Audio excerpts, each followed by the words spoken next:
একাদশীর মাহাত্ম্য। পৌষ মাসের কৃষ্ণপক্ষের একাদশীর নাম সফলা। ব্রহ্মাণ্ড পুরাণে যুধিষ্ঠির শ্রীকৃষ্ণ সংবাদে এই তিথির মাহাত্ম্য বর্ণিত হয়েছে।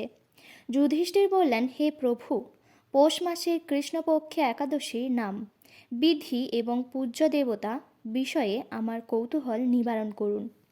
শ্রীকৃষ্ণ বললেন, হে মহারাজ, আপনার প্রতি স্নেহবশত সেই ব্রত কথা বিষয়ে বলছি। এই ব্রত আমাকে যে রকম সন্তুষ্ট করে, বহু দান দক্ষিণাযুক্ত যজ্ঞাদি দ্বারা আমি সেই রকম সন্তুষ্ট হই না। তাই যত্ন সহকারে এই ব্রত পালন করা কর্তব্য। পৌষ মাসের কৃষ্ণপক্ষে একাদশীর নাম সফলা।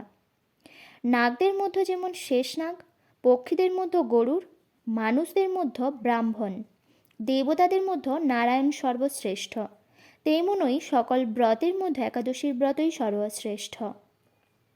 হে মহারাজ, যারা এই ব্রত পালন করেন তারা আমার অত্যন্ত প্রিয়। তাদের এ জগতে ধনলাভ ও পরজগতে মুক্তিলাভ হয়। হাজার হাজার বছর তপস্যায় যে ফল লাভ হয় না, একমাত্র সফলা একাদশীতে রাত্রি জাগরণ ফলে তা অনায়াসে প্রাপ্ত হওয়া যায়। মহিষ্মত নামে এক রাজা প্রসিদ্ধ চম্পাবতী নগরে বাস করতেন। রাজার 4 জন পুত্র ছিল, কিন্তু তার জ্যেষ্ঠ পুত্র লুম্ভক সর্বদা পরস্ত্রী গমন, মদ্যপান প্রভৃতি অসৎ কার্যে রত ছিল। সে সর্বক্ষণ ব্রাহ্মণ, বৈষ্ণব ও দেবতাদের নিন্দা করত। পুত্রের এই আচরণে ক্ষুব্ধ হয়ে রাজা তাকে রাজ্য থেকে বার করে দিলেন। স্ত্রী, পুত্র, পিতামাতা, আত্মীয় স্বজন পরিত্যাগ হয়ে সে এক গভীর বনে প্রবেশ করল। সেখানে কখনো জীব হত্যা, আবার কখনো চুরি করে জীবন ধারণ করতে লাগল।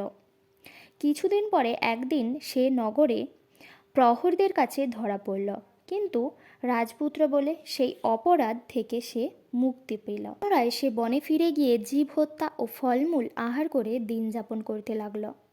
ওই বনে বহু বছরের পুরানো একটি বিশাল অশক্ত বৃক্ষ ছিল।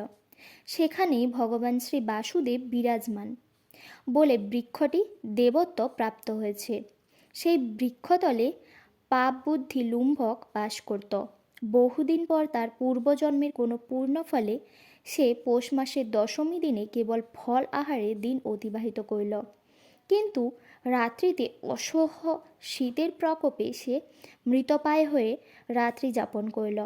পরদিন সূর্যোদয় হলেও সে অচেতন হয়েই পড়ে রইল। দুপুরের দিকে তার চেতনা ফিরল। ক্ষুধা নিবারণের জন্য সে অতি কষ্টে কিছু ফল গ্রহণ করল। এরপর সেই বৃক্ষতলে এসে পুনরায় বিশ্রাম করতে থাকল। রাত্রিতে খাদ্যাভাবে সে ক্রমশ দুর্বল হয়ে পড়ল। সে প্রাণ রক্ষার্থে ঈশ্বরের উদ্দেশ্যে ফলগুলি নিয়ে, হে ভগবান, আমার কি গতি হবে বলে অশ্রুপাত করতে করতে সেই বৃক্ষমূলে, হে লক্ষ্মীপতি নারায়ণ, আপনি প্রসন্ন হন বলে নিবেদন করল। এইভাবে সে অনাহারে ও অনিদ্রায় সেই রাত্রি যাপন করল। ভগবান নারায়ণ সেই পাপী লুম্ভকে রাত্রি জাগরণকে একাদশীর জাগরণ এবং ফল অর্পণকে পূজা বলে গ্রহণ করলেন। এইভাবে অজ্ঞাতসারে লুম্ভকের সফলা একাদশীর ব্রত পালন হয়ে গেল। প্রাতকালে আকাশে দৈববাণী হল, হে পুত্র, তুমি সফলা ব্রতের পূর্ণ প্রভাবে রাজ্যপ্রাপ্ত হবে। সেই দৈববাণী শোনা মাত্র লুম্ভক দিব্য রূপ লাভ করল। তার পাপ বুদ্ধি দূর হল। সে পুনরায় নিষ্কণ্টক রাজ্য লাভ করল। স্ত্রী পুত্রসহ কিছুকাল রাজ্যসুখ ভোগের পর পুত্রের ওপর রাজ্যের ভার দিয়ে সে সন্ন্যাস আশ্রম গ্রহণ করল। অবশেষে মৃত্যুকালে সে অশোক অভয় ভগবানের কাছে ফিরে গেল। হে ভগবান, এভাবে সফলা একাদশী যিনি পালন করেন তিনি জাগতিক সুখ ও পরে মুক্তি লাভ করেন। এই ব্রতে যারা শ্রদ্ধাশীল তারাই ধন্য, তাদের জন্ম সার্থক, এতে কোনো সন্দেহ নেই। এই ব্রতপাঠ ও শ্রবণে মানুষের রাজস্ব যজ্ঞের ফল লাভ হয়। পরের দিন পালনের সময়সূচি: পশ্চিমবঙ্গ 6টা 19 থেকে 9টা 45, দিল্লি 7টা 7 থেকে 10টা 33, বৃন্দাবন 7টা 3 থেকে 10টা 31, উত্তরপ্রদেশ 6টা 50 থেকে 10টা 18, মুম্বাই মহারাষ্ট্র 7টা 4 থেকে 10টা 44, পুনে মহারাষ্ট্র 6:59 থেকে 10:40। নাগপুর মহারাষ্ট্র 6:44 থেকে 10:21। চেন্নাই তামিলনাড়ু 6:24 থেকে 10:11। ভুবনেশ্বর উড়িষ্যা 6:15 থেকে 9:53। ঝাড়খণ্ড 6:23 থেকে 9:57। বিহার 6:26 থেকে 9:57। ছত্তিশগড় 6:33 থেকে 10:09। শিলং মেঘালয় 6:02 থেকে 9:33। গুয়াহাটি আসাম 6:03 থেকে 9:34। আগরতলা ত্রিপুরা 6টা থেকে 9:34। মিজোরাম 5:52 থেকে 9:26। মণিপুর 5:52 থেকে 9:24। নাগাল্যান্ড 5:52 থেকে 9:22।